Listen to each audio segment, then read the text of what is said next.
All right, so you're going through the home buying process. You've made it through the inspection, all those fun negotiations. Now your appraisal's been completed. It's now been reviewed by the underwriter, and you're being told now that your appraisal is subject to. What does that mean? What is your appraisal subject to? Well, let me explain that.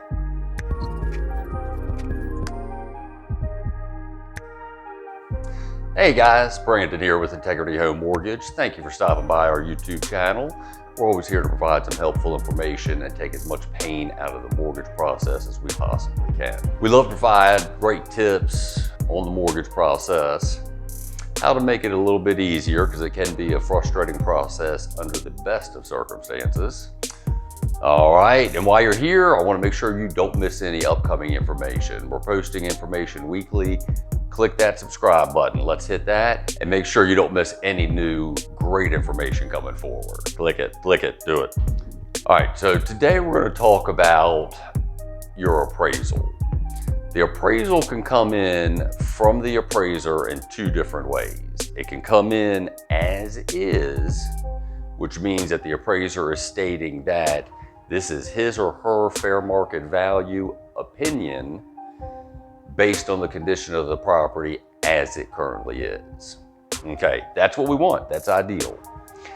The other one is your appraisal is subject to completion of certain repairs.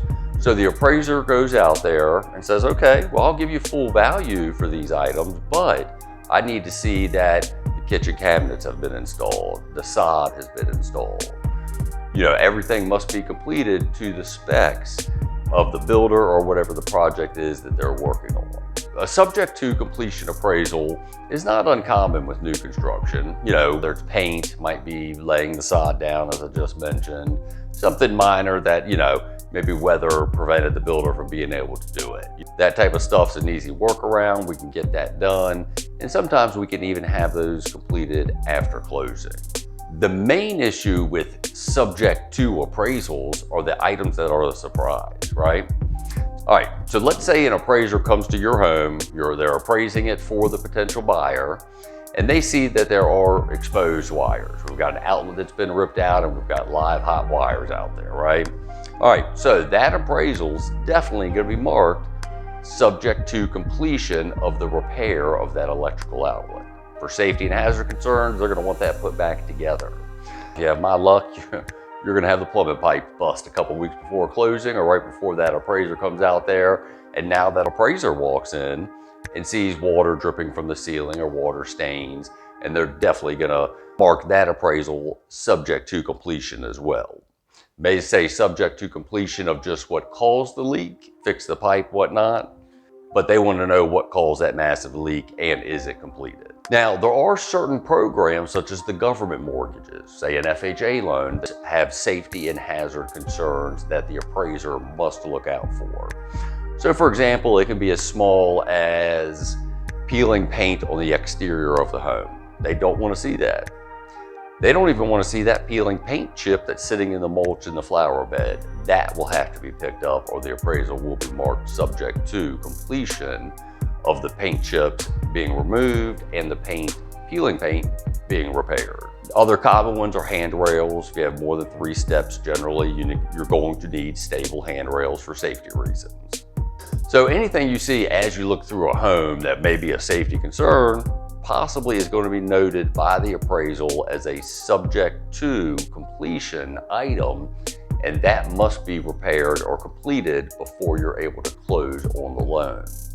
Now, once the item has been repaired and everything is back to its as-is condition, the appraiser will visit the property once again, take a picture just to confirm that they have completed the process correctly. Now, we've seen some crazy stuff come back on subject to appraisal. So I'm curious, what have you seen? Tell me in the comments, what's the craziest thing you've seen on a subject to appraisal? So we've had holes in the side of the house. That was a crazy one. Trash bags piled up in the back. You know, that was one we disagreed with. We didn't think it was necessary. Clearly the sellers were packing up, cleaning, and moving their stuff out. All right, so just in simple terms, Two ways that the appraisal can come in. As is, that's ideal. That means that the appraiser is providing his or her opinion on the fair market value of your property without having to do any repairs to the property. Then the other is your appraisal comes in subject to completion of certain repairs. And again, the appraiser will list it out on there, and it could be anything from peeling paint, loose handrails, loose foundation on the shed in the backyard. So it could be a wide variety of items. So when your appraisal comes in, if your lender does not address whether it's subject to or as is, make sure you ask that question.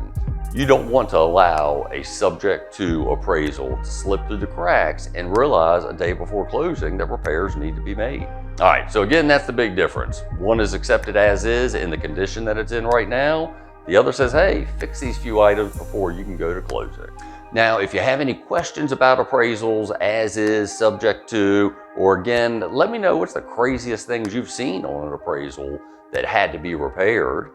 And throw those in the comments. I'd love to see what you have to say. We'll definitely bat it out in there, and I'll throw a few comments in as to what I've dealt with over my career as well.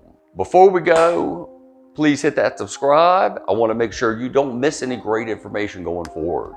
We're releasing content as quickly as possible. Definitely new videos every week. So click that subscribe, stay up to date, and that way you don't miss out on any great mortgage tips. All right, folks.